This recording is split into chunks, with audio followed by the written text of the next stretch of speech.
Thomas Debré, directeur, je le rappelle, du Théâtre L'Improvidence, un café-théâtre qui se trouve dans le 3e arrondissement à Lyon, qui est dédié à l'impro. Vous êtes malheureusement fermé depuis de longs mois maintenant, comme tous les acteurs de la culture. Alors vous avez décidé de ne pas rester sans rien faire pour autant. Depuis le 2e confinement, l'impro, ça se passe aussi en ligne maintenant. Tout à fait. On a profité, entre guillemets, du premier confinement pour se dire comment est-ce qu'on pourrait sortir de cette crise qui allait durer. On a investi dans un studio télé.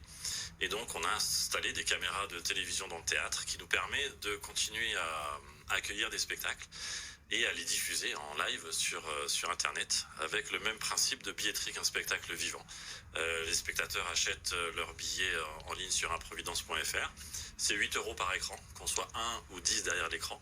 Et puis, les spectateurs interagissent avec les comédiens à travers un chat. Puisque l'impro, on a besoin d'avoir des propositions du public pour faire vivre ce spectacle et garder la magie du spectacle vivant. Alors habituellement, vos artistes jouent sur scène, vous le dites, il y a cette interaction qui est essentielle avec le public, ces échanges. Ça a été difficile de convaincre vos artistes de se mettre à l'impro en ligne? C'était un peu une inconnue, c'est de dire à des artistes venez vous produire mais il n'y aura personne dans la salle, donc c'était un petit peu bizarre au début et puis en fait il y a un petit virus qui prend de tester une nouvelle expérience, de se dire tiens c'est possible et puis plus on joue plus on s'amuse et surtout il y a un côté magique, c'est que comme il n'y a personne dans le public, on est encore plus connecté avec nos partenaires sur scène, on s'amuse encore plus avec les partenaires sur scène et puis maintenant il y a des spectacles qui sont en cours de création qui intègrent les caméras dans la mise en scène.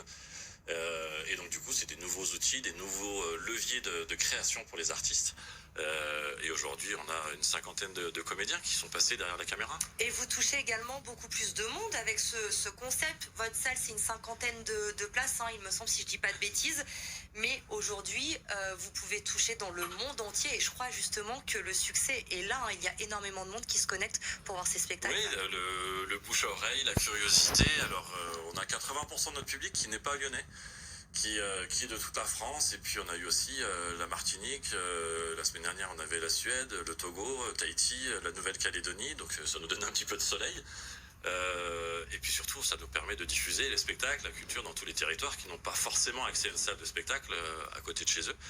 Donc même pour demain, on continuera avec le public à diffuser en live ces spectacles pour diffuser cette passion qui nous anime. Tout cela, c'est une organisation. Tout de même, ça a un coût, j'imagine. Également, vous avez dû investir pour pouvoir proposer ça au public. Oui, tout à fait. En fait, on a eu la chance d'avoir un prêt de la BPI de 50 000 € qui correspond à l'investissement du matériel et à la logistique pour lancer ces événements.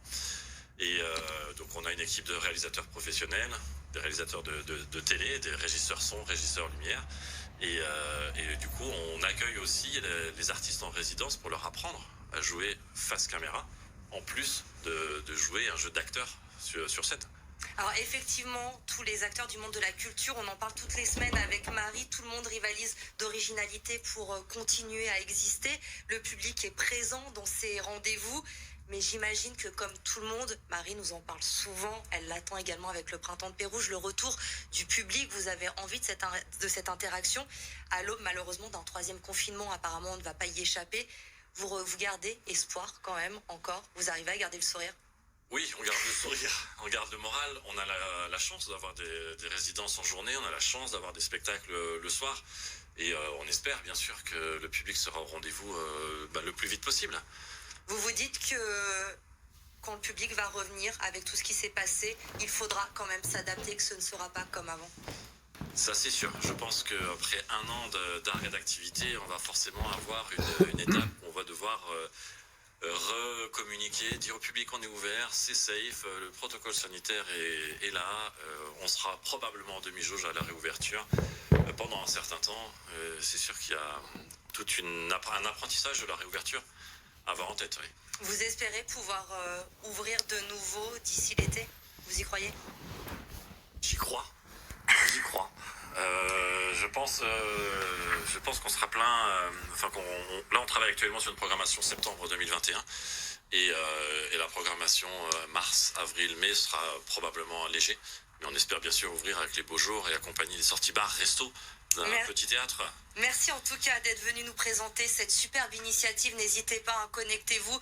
Il y a encore des spectacles prévus. Thomas Debré, le théâtre de l'improvidence. Allez-y, foncez-y. Ça va vous détendre à la maison. Vous passez le temps également. Vous restez avec nous puisque Marie vous a préparé un super coup de cœur cette semaine. Elle voulait parler de musique baroque. C'est bien cela? C'est tout à fait